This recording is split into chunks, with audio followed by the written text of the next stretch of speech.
turning very cold tonight. We'll be back with a 5-day forecast from Lonnie Quinn coming up. At 880 on your AM dial and live on your computer and smartphone at CBSNewYork.com. When you need to know, we've got you covered.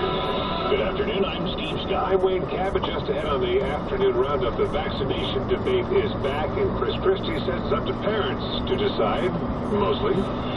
Something has happened on Wall Street in the last few minutes. Stocks have really taken off. The Dow now up 184 points, more than 1%. 17,349. Big jumps also for the S&P and NASDAQ. And now at 3:45, Gordon Damer's here from the Pepe Auto Group Sports Desk, playing Monday quarterback. So much ground to cover on the Super Bowl, Gordon.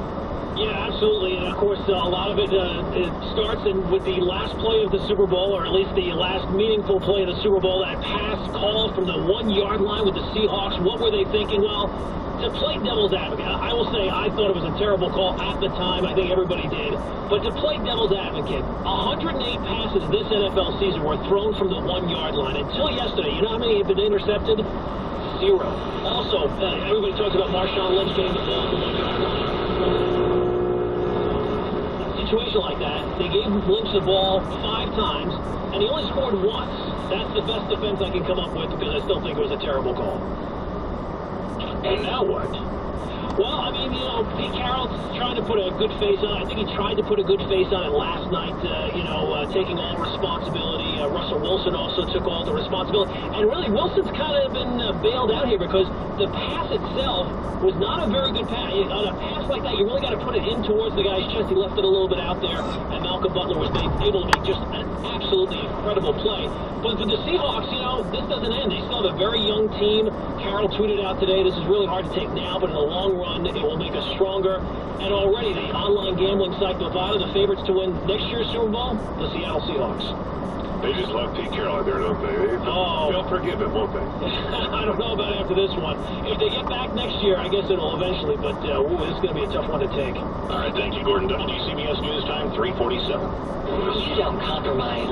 Text from Sheila. These glasses hard to read, and you're never settled. Hang on, I gotta move the cell phone farther away. Farther. So why are you wearing glasses with just any progressive lenses? See the difference with Parallax and enjoy sharp vision and smooth transitions at any distance. Parallax is the only progressive lens brand with lenses designed using wave technology. Ask your eye care professional for Parallax and never compromise your vision. Do you want to learn how to earn commissions of up to 20% by laundering millions of foreign dollars? Well, we can't help you with that. But among the many IT problems we solve, Barracuda's email security solutions keep email phishing attacks like this from entering your business network and any valuable data from leaking out. Reclaim your network like 150,000 other businesses have. To learn more about stopping email-borne threats, visit barracuda.com/email. 20 to 4 degrees outside. What's the temperature inside?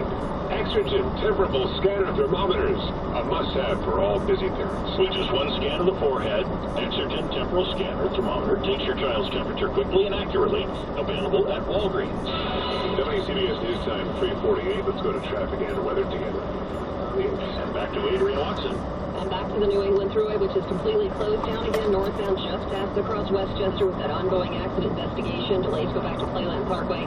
Traffic is officially being detoured off that roadway. And southbound delays are terrible from the Connecticut Turnpike, basically from before Darien, actually Norwalk, all the way on down. Enough reasons to use either Route 1 or the Merritt Parkway if the Merritt Parkway works for you to the Hutch. Jackie Robinson Parkway has been reopened westbound at Kew Gardens. It was closed because of an earlier icing condition. But the worst areas that I'm looking at right now, definitely Brooklyn and Queens and pretty much almost all of Long Island. All those roads in terrible shape. Westbound LIE still has an overturned tractor trailer as you make your way before Deer Park Avenue. Midtown Tunnel inbound, a disabled vehicle. And if you're making your way on Route 80 eastbound by the New Jersey Turnpike, got a problem in the local lanes. Our next traffic update in less than 10 minutes on WCBS. Let's go to WCBS Weather Center. We've been seeing the temperature dropping and dropping, Lonnie, but that's not a good thing.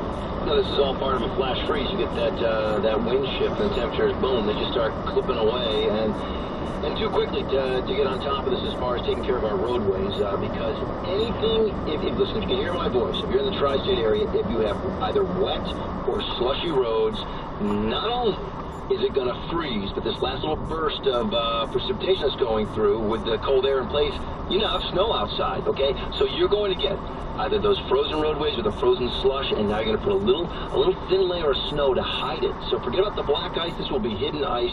It's going to be treacherous, I believe, on our roadways. And not just tonight. There's a chance there's going to be a problem in the morning as well, because you're all the way down to 12 degrees early tomorrow morning. By the time you get to Tuesday afternoon, the high temp will only be 25. It's a sunny day, but that's what you're dealing with tomorrow. Wednesday and Thursday, a chance for precipitation. Wednesday, it's a chance for rain/snow, that kind of mix, because the high temp goes up to 42. Thursday, chance for snow. It would be just snow, because the high temperature never gets out of the upper 20s. I'll go 29. And then Friday, back to a mostly sunny sky. The cold air just remains in place. You'll start off at 9 degrees Friday morning and only get up to 22. In the CBS Weather Center, I'm Lonnie Quinn. WCBS News Time, 3:50 on the afternoon roundup. Well, Chris Christie is taking some shots over vaccinations. The governor says it should be up to parents to decide whether to vaccinate their children. AP political reporter Jill Colvin is traveling with Chris Christie in Cambridge, England. Jill, why is Christie taking a position that rankles so many doctors? Chris Christie was asked today. He had just finished up a tour at a pharmaceutical company's facility out in Cambridge, and he was asked by reporters about his stance on vaccination, which has become a pretty hot-button issue these days following all of those cases out of California. And the governor's position on the issue was actually fairly nuanced and something that he's shared before.